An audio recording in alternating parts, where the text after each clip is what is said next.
America కాబోయే president Donald Trump hush money కేసులో jail శిక్ష నుంచి తప్పించుకున్నారు. బేషరతుగా ఆయనను ఈ కేసు నుంచి విముక్తి లభించింది.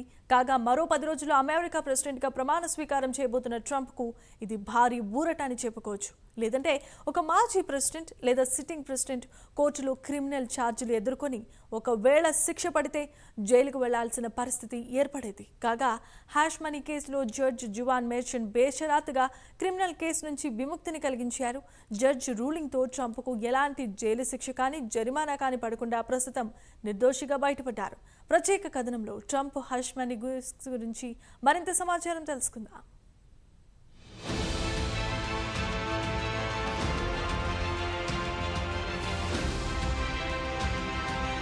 అమెరికా కాబోయే ప్రెసిడెంట్ డొనాల్డ్ ట్రంప్ ఎట్టకేలకు హాష్ మనీ కేసులో నిర్దోషిగా బయటపడ్డారు. ఈ కేసు విషయానికి వస్తే 2016 అమెరికా అధ్యక్ష ఎన్నికల్లో పోటీ చేస్తున్న సమయంలో ఓ పోర్న్ స్టార్ కు $130,000 ఇచ్చి తనతో ఎలాంటి సంబంధం లేదని నోరు మూయించారు. అయితే ట్రంప్ మాజీ ఆడిటర్ ఒకరు ట్రంప్ కు వ్యతిరేకంగా పోర్న్ స్టార్ తో కోర్టులో కేసు పెట్టించారు. ఇక తీర్పు విషయానికి వస్తే జడ్జి జవాన్ మోర్చాన్ ఆయనను ఈ కేసు నుంచి విముక్తి కలిగించారు. దీంతో ఈ నెల 20వ తేదీన అమెరికా ప్రెసిడెంట్ గా ప్రమాణ స్వీకారానికి లైన్ క్లియర్ అయిందని చెప్పుకోవచ్చు. లేదంటే అమెరికా చరిత్రలోని ఓ మాజీ ప్రెసిడెంట్ లేదా సిట్టింగ్ ప్రెసిడెంట్ క్రిమినల్ ఛార్జ్ ఎదుర్కొని ఒకవేళ జడ్జి దోషి అని తీర్పు చెబితే జైలుకు వెళ్లాల్సిన పరిస్థితి ఏర్పడేది. ప్రస్తుతం ట్రంప్ మాత్రం నిర్దోషిగా బయటపడ్డారు. మొత్తానికి ఆయనకు భారీ ఊరట లభించిందని చెప్పొచ్చు. ఇక జడ్జి జవాన్ మోర్చాన్ తన తీర్పుతో దేశంలో అతిపెద్ద ఆఫీస్ అంటే ప్రెసిడెంట్ గా బాధ్యతలు స్వీకరించబోతున్న వ్యక్తిని బేషరతుగా ఆయనపై మోపిన ఛార్జీల నుంచి విముక్తి కల్పిస్తామని తీర్పు చెప్పారు.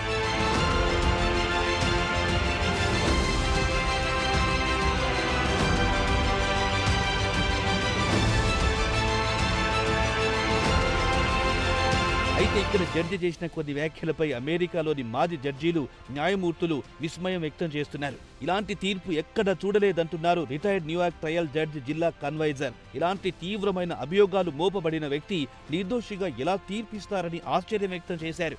ఇలాంటి తీర్పు ఎప్పుడో రేర్ గా జరుగుతాయన్నారు. ఇలాంటి కేసుల్లో తీర్పిచ్చేటప్పుడు జడ్జీలు సాధారణంగా అరెస్ట్ చేయకుండా ప్రత్యామ్నాయంగా కమ్యూనిటీ సర్వీస్ లైన్ ఫైన్ విధిస్తారు, కండిషనల్ డిశ్చార్జ్ చేస్తారని చెప్పారు. మాజీ ప్రొఫెసర్ క్రిమినల్ జస్టిస్ కు చెందిన హెన్నీ పొంటెల్ తాను 30 సంవత్సరాల నుంచి వైట్ కాలర్ కార్పొరేట్ కేసులు చూస్తున్నారని, అయితే ఇలాంటి తీర్పు ఎప్పుడు కానీ వినలేదన్నారు. ఒక్క దెబ్బకు 34 క్రిమినల్ కేసులను రద్దు చేయడం ఏమిటని ఆశ్చర్యపడ్డారు.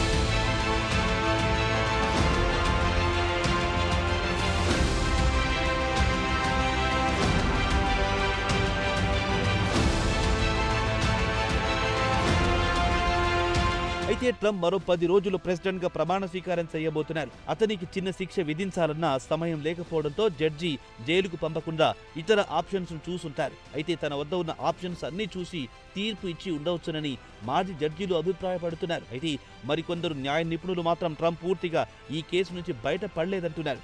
ఆయనపై మోపిన ఛార్జీలు అత్యంత తీవ్రమైనవి, ఆయన మెడపై కత్తి వేలాడుతూనే ఉంటుందంటున్నారు అమెరికాకు చెందిన న్యాయ నిపుణులు.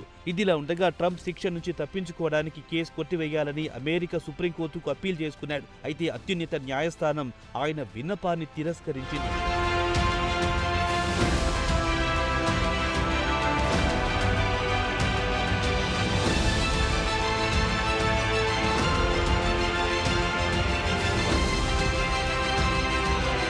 కాగా జడ్జి మోర్చాన్ తన తీర్పులో ఇటీవల జరిగిన ఎన్నికల్లో ట్రంప్ గెలిచినందువల్ల ఆయనకు శిక్ష విధించడం లేదని తీర్పు చెప్పారు. తన తీర్పులో జడ్జి అమెరికా ప్రజలు ఆయనను మరోసారి దేశ అధ్యక్షుడిగా ఎన్నుకున్నారు కాబట్టి దేశ అధ్యక్షుడిగా ఆయనకు కొన్ని సదుపాయాలుంటాయి, అందుకే ట్రంప్ నిర్దోషిగా విడుదల చేస్తూ తీర్పు ఇవ్వాల్సి వచ్చిందని జడ్జి వివరణ ఇచ్చుకున్నారు. ఆ తర్వాత జడ్జి తీర్పు పాఠాన్ని ముగుస్తూ సార్ సెకండ్ టర్మ్ ప్రెసిడెంట్ గా బాధ్యతలు స్వీకరిస్తున్నందున విషెస్ అని చెప్పారు. ఇక ట్రంప్ విషయానికి వస్తే గత ఏడాది 30న తన బిజినెస్ రికార్డులను ఉద్దేశపూర్వకంగా మార్పులు చేర్పులు చేసి 2వ నేరం చేశారు.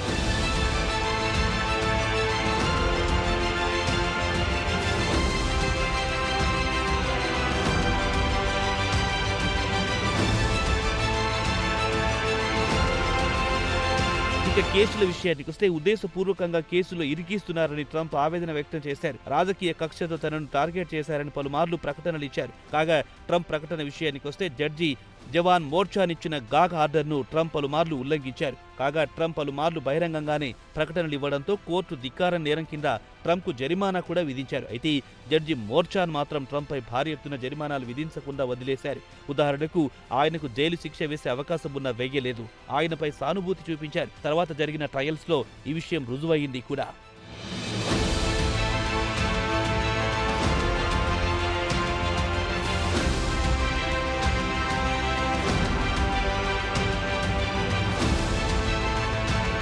ఇదిలా ఉండగా అమెరికా సుప్రీంకోర్టు జూలై 1న కీలకమైన రూలింగ్ ఇచ్చింది. అఫీషియల్ యాక్ట్ కింద ప్రెసిడెంట్స్ ను క్రిమినల్ ప్రాసిక్యూషన్ నుంచి మినహాయించవచ్చునని తీర్పిచ్చింది. సుప్రీంకోర్టు రూలింగ్ తో జడ్జి మోర్చాన్ తీర్పును సెప్టెంబర్ 18 వరకు వాయిదా వేశారు. అటు తర్వాత ఆ తీర్పు నవంబర్ 26కు వాయిదా వేశారు. దీనికి ఆయన చెప్పిన కారణం అమెరికా ఎన్నికల్లో ట్రంప్ పోటీ చేస్తున్నారు కాబట్టి తీర్పును వాయిదా వేయాల్సి వచ్చిందని వివరణ ఇచ్చుకున్నారు. అయితే ట్రంప్ లీగల్ టీం తీర్పును వాయిదా వేయాలని అప్పీల్ చేసుకుంటూ పోవడం బాగా కలిసొచ్చిందని చెప్పాలి. ఎన్నికల్లో గెలిచిన తర్వాత ఆయన లీగల్ టీం కేసును పూర్తిగా కొట్టివేయాలని పట్టుబట్టారు. ప్రెసిడెంట్ గా గెలిచారు. అది కాకుండా ప్రెసిడెంట్ గా ఆయనకు అధికార చట్టాల కింద కొన్ని మినహాయింపులుంటాయని కేసు కొట్టివేయాలని గట్టిగా పట్టుబట్టారు. ఒకవేళ ఆయనకు శిక్ష పడితే అధికారం బదిలీకి ఇబ్బందులు తలెత్తుతాయని ట్రంప్ న్యాయవాదులు వాదించారు.